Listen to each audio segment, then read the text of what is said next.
Alright, so let me explain this. So, if you if you read the first couple of pages of the book, they first go into an overview of this idea of rhetoric. How many of you guys have ever heard that word used in everyday language? One. What about on TV? That's empty rhetoric. No one said maybe once or twice. So a lot of times, SpongeBob. SpongeBob may have said that once or twice. So the idea of rhetoric is simply understanding what a text truly says, or what message the creator is trying to convey. So sometimes on TV they may say someone has empty rhetoric, meaning they are just saying words and they don't have any proof, any evidence to support or substantiate their claims or back up what they're saying.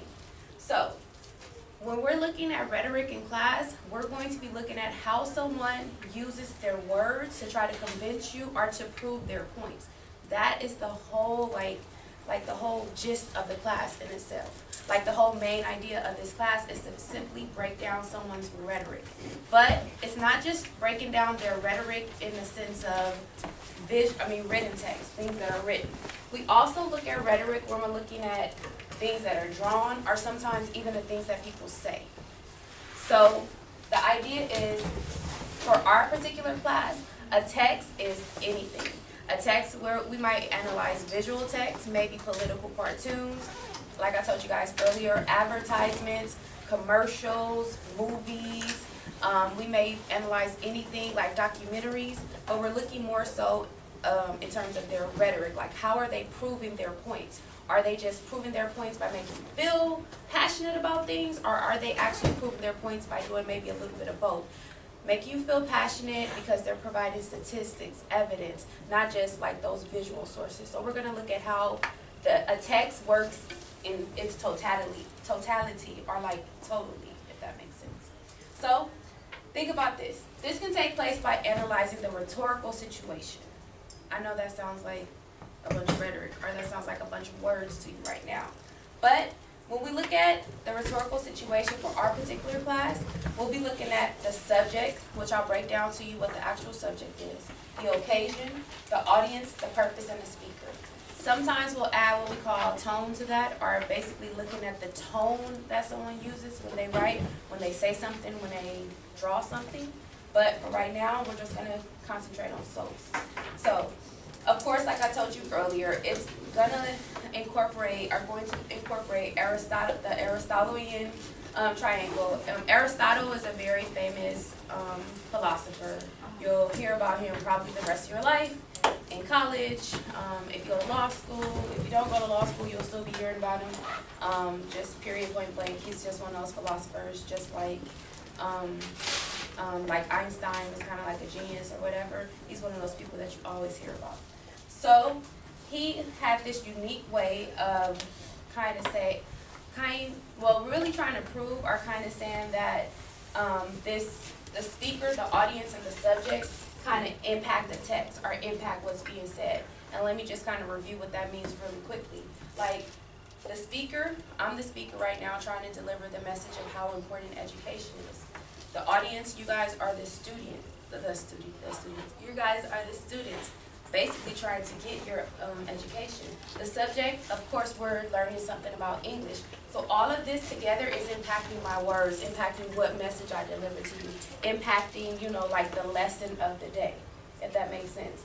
If I was a hairstylist up here speaking to an audience, maybe hopefully those are potential people who like to style hair and who want to get inspired about styling hair. And maybe my subject may be something different. Maybe I'm talking about hair care products and things like that. So therefore my message would be different as well. But you see how all of it goes together? You need to figure out who the speaker is, who the audience is, and what's the subject. Okay? Does that make sense? Yeah. Alright, so let's go on to the next slide. So next. So, first off, let's look at the subject of a text. And I'm going to break this one down and then let you guys write it down. So first, the subject of a text is the topic or what the work is about. For example, in the text that you guys are reading, the first couple of pages, the subject, when you read a story about the Lou Gehrig's disease, and let me just back up a little bit. So, do you guys remember when everyone was doing the ice bucket challenge? Yeah. Because of ALS or whatever. So ALS was basically the Lou Gehrig's disease or whatever. And the idea of doing the ice bucket challenge was because people wanted to like jump in. Well, people were like having water thrown, ice cold water thrown all over them because they were supposedly mirroring the effects of ALS.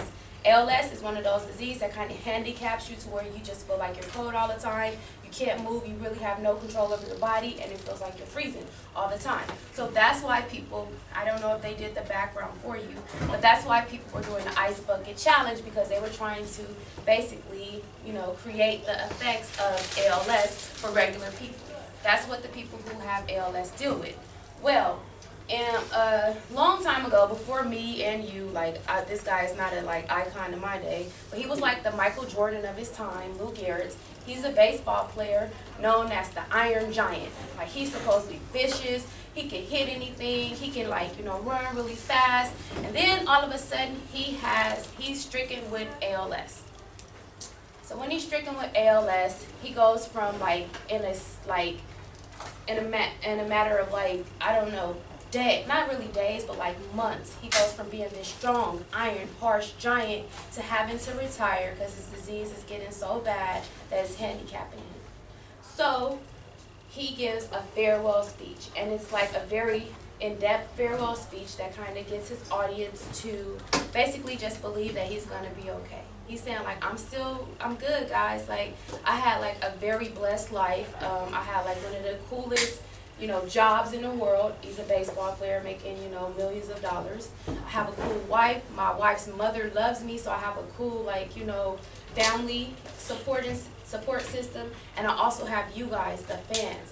I'm not tripping, y'all. Like, I'm dealing with this, but I'm still going to be me. It's still going to be okay. And even though I have to leave baseball, the love of my life, it's all right because I've had a great time. It's cool. So that speech was kind of heartbreaking and it was kind of emotional, but at the same time, looking at that speech, you can kind of see the rhetorical strategies or the rhetorical tools or the soapstone analysis, which we're going to talk about now. So you can see the subject of his speech.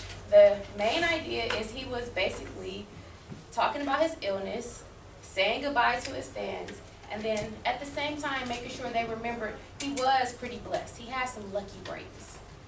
You know, this diagnosis that he had is bad, but it wasn't that bad to him. At least the subject of the speech made it seem like that. So you guys go ahead and copy this one down. How many people need to copy it down? Okay, so hurry up and copy it down. But that's the idea of the subject. The subject is easy. You guys know the subject of anything. What the heck is this about? What was the subject of the assessment, the Holcomb, Kansas? What was the subject? No, what was the subject of the text, though? The thing that we read. What was the subject of? Kansas. Kansas, Holcomb, Kansas. That's easy. Truman, in Cold Blood by Truman Capote, the subject was Holcomb, Kansas. This little small town in Kansas. You could have said something like that. But it's easy. The subject is simply what is it about. You guys have been doing that since elementary. That's not hard for you. So go ahead and copy that down. Take like 4 more minutes. And then go to sleep. Right.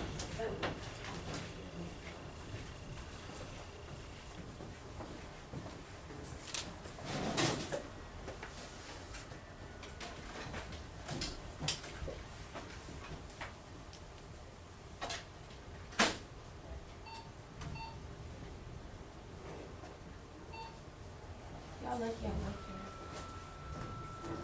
These copies I should have made. I should have made fun of it. I didn't.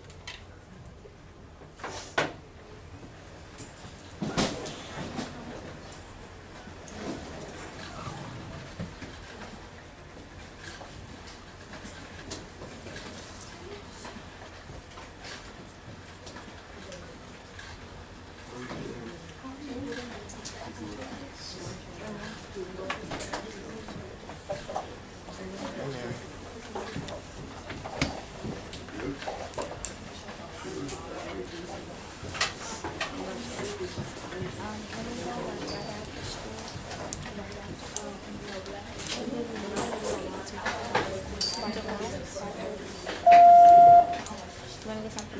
morning, teachers. This is Houston Rush. At this time, all students who are not currently in class should be directed to room 104. Teachers, please do not allow any students into your class first period classes at this time. Again, any late students should report to room 104. Thank you.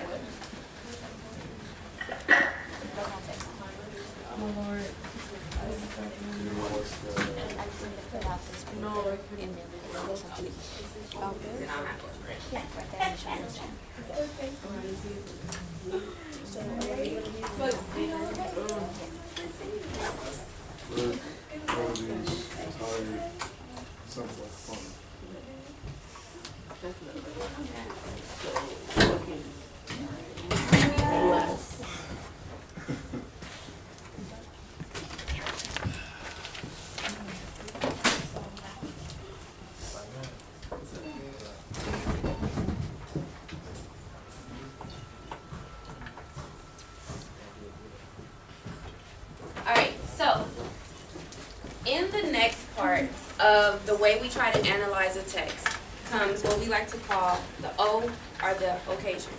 This one is the one that gives students the most problems. So I'm going to let you guys copy it first. Then after that, we'll talk about it. Okay? So go ahead and copy it now.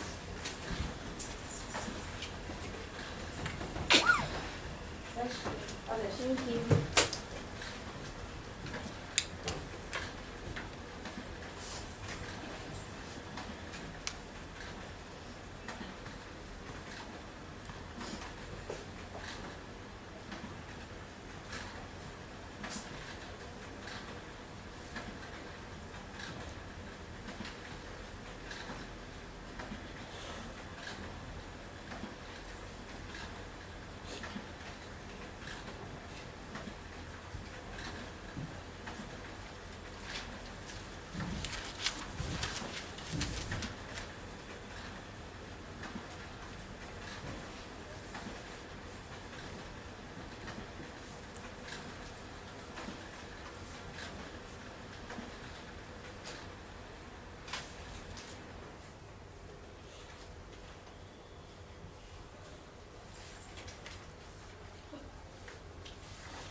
So the occasion of a text is simply, and I'll just give you the definition and I'll break it down to you. It's simply the time or place that a text is written, drawn, or spoken. But when you think of the time and or the place, you have to think of it in a certain context. Like, what was the atmosphere? What was the attitude of the audience, say? Or the attitude of the time period? Or the attitude on the ambiance of what's going on in the world during this particular time? What events surround the reason why someone says a speech like this? for this particular article that we read, of course, he's given this farewell speech, but one of the big things is it's some type of dedication ceremony for him in particular, so he had to kind of give a speech at the end. So his Appreciation Day celebration was the atmosphere or the occasion in which he spoke about his disease. So there's millions of fans being there to celebrate the Iron Horse saying goodbye, giving his last farewell. If you think about it in the sense of so remember last year the BET Awards, or one of the award shows, a man named Jesse, I forgot his last name, but a man named Jesse, he was a school teacher, he was a political activist, he got up and he basically told the entertainers like to kind of use their voice for positive and basically to more so like focus on the real issues of the day.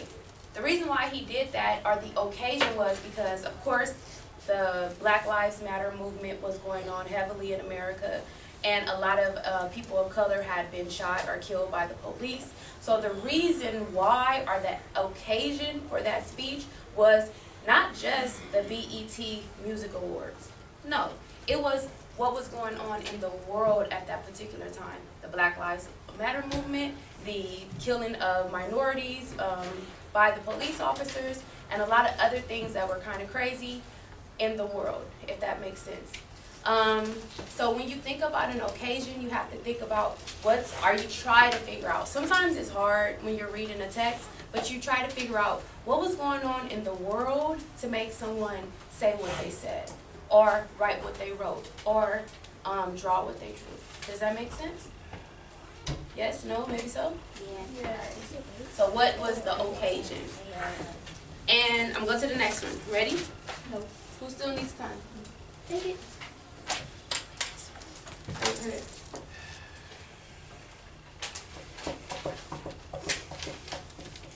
See how many fans are there?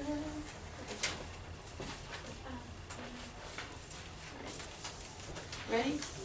Okay. Next, audience. Go ahead, write it.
gonna change it, so that's good.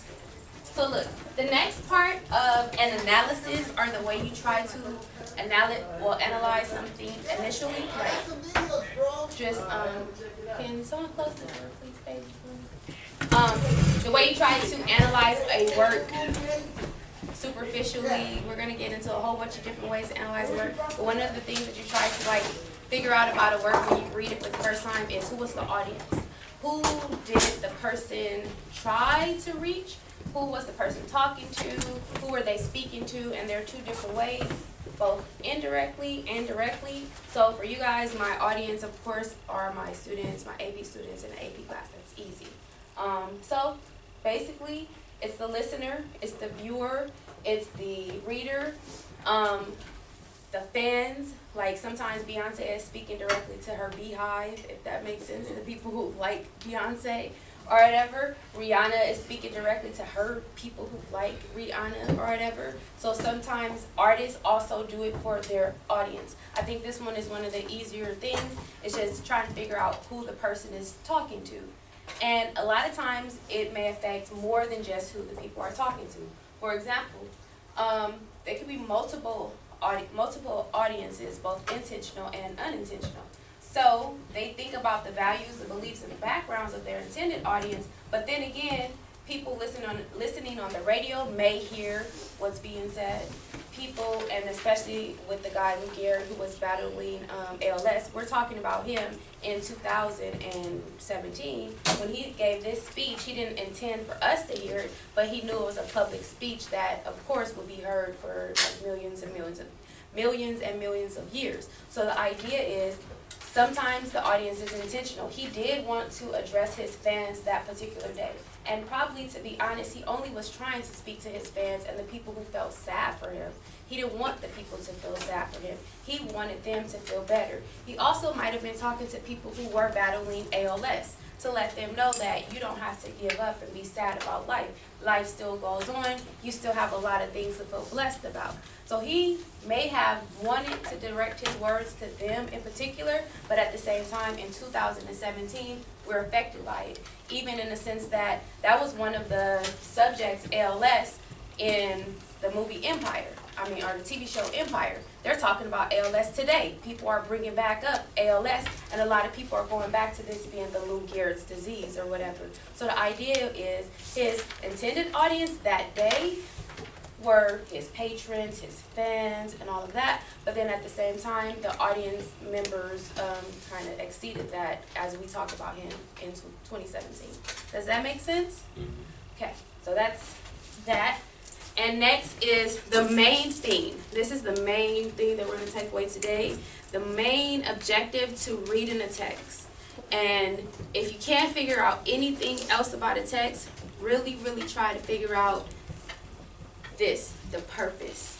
Why did he or she write what they wrote? And go ahead and copy that down.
said, when we do soapstone analyses in class, we will be trying to focus on this, or trying to make sure you guys can understand this. Honestly, we're gonna try to, I will teach you. You guys will learn how to do it. Honestly, how to use soaps to create your introduction paragraphs. So for rhetorical analysis essay, soaps becomes our main idea, and the purpose becomes our thesis statement. What is the purpose of the text? Well, we weave the thesis statement into the purpose, and then at the same time, the rhetorical strategies that were demonstrated in the article. So if you can get really good at trying to figure out the purpose of a text, then you pretty much, like kind of mastered the rhetorical analysis section, if that makes sense. So for this particular, let's back up. So it's the goal. Like everyone, like I said earlier, has a goal. People are not just writing books. Some people are writing books to write books, but at the end of the day, they have to say like what the moral of the story is, what the message of the story is, what's the point of them saying what they said. Since we're reading a few stories, but more so speeches and looking at advertisements and commercials and things like that, we have to figure out what's the goal. Like, what's the goal of the people who have the little sad puppy dogs and the sad music playing and they're all bruised and abandoned and things like that? The goal is to get you to actually like want to adopt one or donate some type of money for this adoption agency. Yes, sir. I'm going to show you something about the class that will make you question purpose, right? Okay. After class. Good. Yes, sir. So, are we going to be focusing mostly on persuasion papers, or is it going to be like all around? It's going to be all around. The first thing that we did, to be honest, was a rhetorical analysis paper, right? So that's our first focus. We actually have 3 different types, which we'll talk about a little later, but it's rhetorical analysis, argument essays, not necessarily persuasive essays, but argumentative essays, and then last but not least, a synthesis essay, which is just pretty much an argument essay with sources. Argument essay by itself may just have a quote, and you just have to kind of pull out your evidence and proof. Cool? All right, but rhetorical analysis is the biggest one. That's why we're doing rhetorical analysis. So when you're looking at, even if it's not an argument paper, there's still a purpose and a point. So we may be looking at a speech, which is usually looked at as a persuasive writing, but we're looking at that speech to try to figure out what is the goal of the speech. What's the point? Like, why is the person delivering the speech? Why did Obama deliver his speech? Why did we have another speech by a man in Charleston who's talking about some of the Confederate things being taken down in the city? What's his purpose in the speech?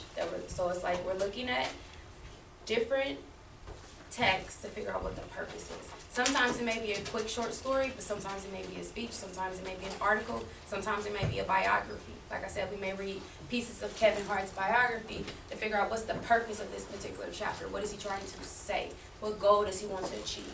Besides you buying his book, because it's more than that. You get it?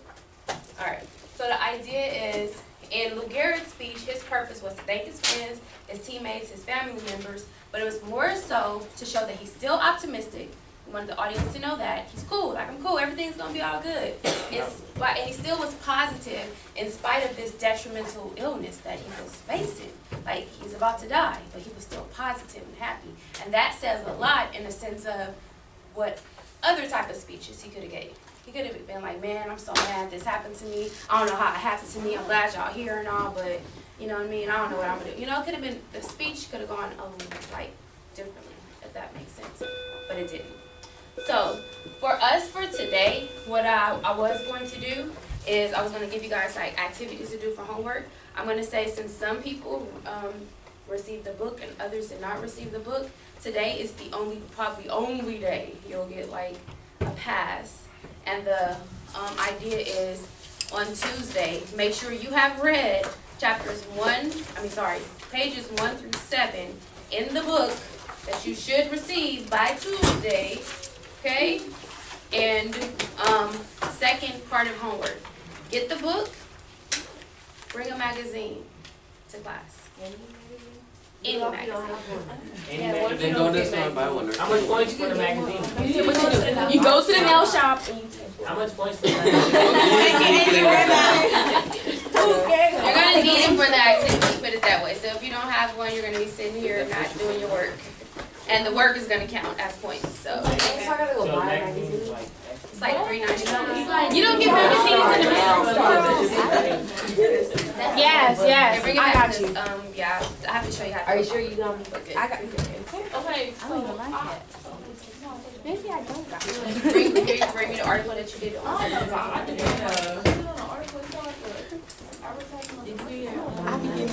So then I need to read like, but bring the magazines though. Bring the magazines though. Let's do a magazine. It's not, you can do it twice. And you get extra points for the commercial. We don't have to. Is that represent class? So give it, bring it to minutes, but yeah. But still bring the magazine so I can show you. So are we gonna need the other book? The yellow one? No. That's okay. Yeah. Oh, who wants to get breakfast? Please. Thank you.